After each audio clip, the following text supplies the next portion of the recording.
Good afternoon. I'm Weiming from Alibaba. And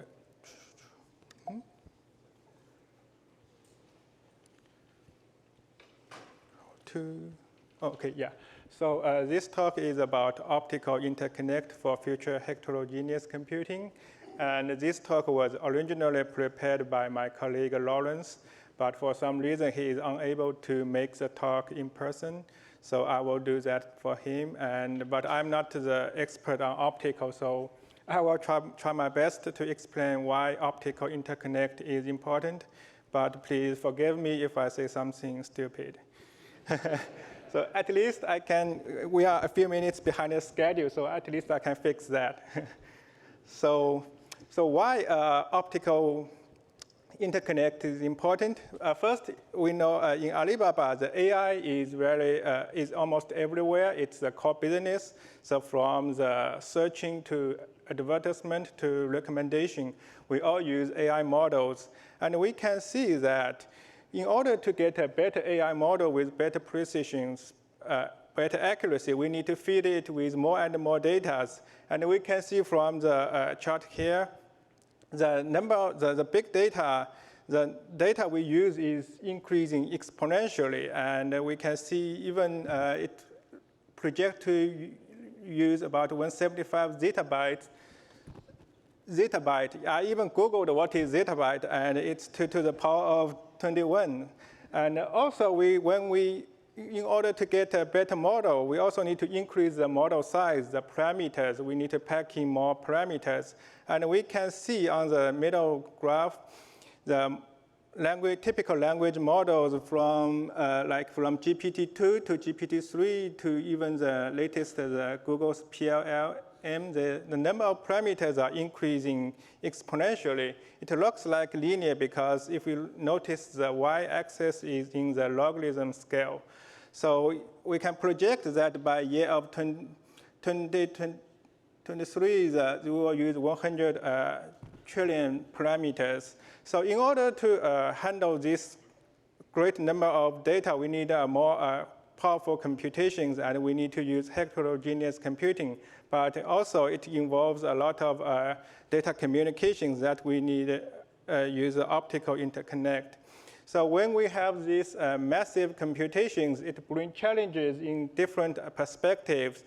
The first thing is on the memory side, because when we have a large model, not mentioned to training, we need a distributed training. Even for inference, sometimes a single GPU cannot handle that. We need not even a single GPU server. We need a large memory pool. And when we design a memory pooling, we need a quick, huge bandwidth like optical interconnect. And also, when we do the massive computation, we have some energy issues.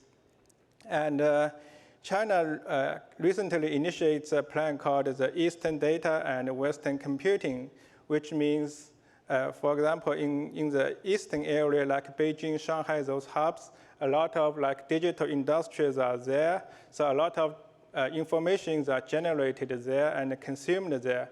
But in order to process those informations, we try to shift these computational workloads to the Western regions because there they have a more favorable climate and there's an abundance of green energies like hydropower, wind, and solar farms. So we try to shift the computation from Eastern area to the Western area. And also this long distance communication, we need a more fast and more efficient interconnect.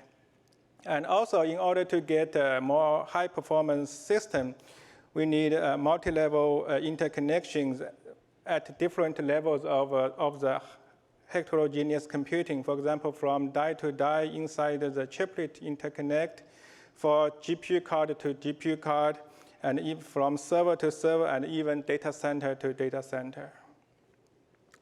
So here is where we just want to illustrate that currently we are using the electric interconnection, but it hits some issues, some challenges around bandwidth, power consumption, and thermals. And that's because if we try to maintain the same performance at the long distance, we need to put more power for electric, and it also creates some thermal issues. And this is, I just want to introduce some systems inside Alibaba that when we enabling some heterogeneous hardware that we need to do evaluation new hardware and to enable the hardware and to make the transition transparent to the users. So if during each steps, we wish the optical can bring us more benefits. So the system is called the Senior Matrix. That's a platform for heterogeneous system evaluation and enabling.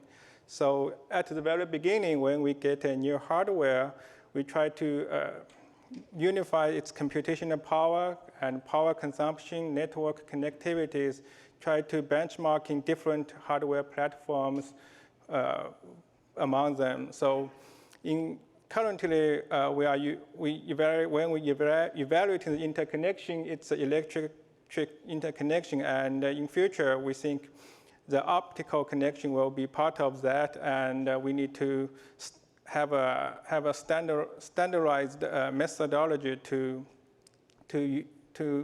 measure the performance. And also, when we enable the hardware, we wish the software stack should be very easy to the users, so they cannot So for users, when they switch from electric to optical, they should not have any issues. And also, when we build the pooling management for hectare resources like a cluster, the optical interconnection can make the pooling more efficient. And here is one example. So on the left, we have the servers and the GPUs, and the ratio of the CPU and the GPU are fixed, which means in some time, for some workloads, we have more spare GPU on some server, but we have shortage of CPU resources. So one way is we try to shift some workload from one server to the other server to utilize the GPU resource on another server. So currently, we have a system that can offload some. When we run a program, some part of the program will use the GPU resource, and we will isolate that part of the program and move to a remote server. And during this process, the system has to do a lot of work to try to mitigate the overhead caused by the remote trip around of the data. And currently, we are using RDMA, and we have to do a lot of optimizations, and we even have to make sure the two nodes are in the same server rack to make sure the latency is acceptable. And we wish with optical, we can make the latency very, very low, and a lot of work can be saved. So in future, we think the optical interconnection will be essential for the next generation of data center. That is in terms of power efficiency, bandwidth, latency, and the distance. So thank you.